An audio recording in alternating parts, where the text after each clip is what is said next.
Tell me why you're at Pride. Because I'm transgender. Do you want to share anything about your journey? It was very tough. Does your family make you feel supported? Yes, a lot. How old are you? I am 7. And how old were you when you discovered your identity? I was 2 or 3 when I first noticed that I didn't feel comfortable with being a boy.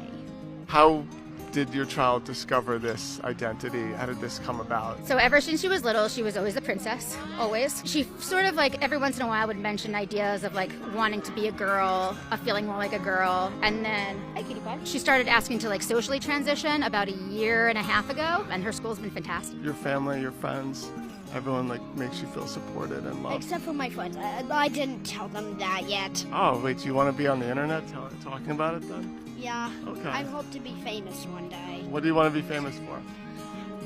Probably my songs or like famous drawings. It wasn't even really a change. Like she's been expressing herself as a girl since she was old enough to get dressed. I think that being the parent of a trans child is totally different than what people think that it is. And I know you hear a lot about how we're going to have our kids go into surgery and how we're forcing them to make these decisions. The opposite is true. You know, I'm up all the time worrying about how the world is going to react to my kid. I would rather have her change her pronouns 1,000 times than have to write her obituary. I wish that people who have already decided that they hate us and that we're child abusers would actually talk to us. I feel like that would make such a big difference. But you're right, like the assumptions that people are making are the worst kinds of assumptions, and nobody wants to hear, you know, what our truth is. What it's like to actually raise a transgender child is just so remarkably different than what I would have experienced or thought. What do you say to the people that accuse you of doing Munchausen by proxy? So I think that the assumption for that is that, and I hope this is taken in the spirit what it's meant, is that means that we wanted to have a transgender child. And I love her no matter what, but I don't think any parent wants their child born into something in which they know that they're going to struggle. It goes against the idea of parenting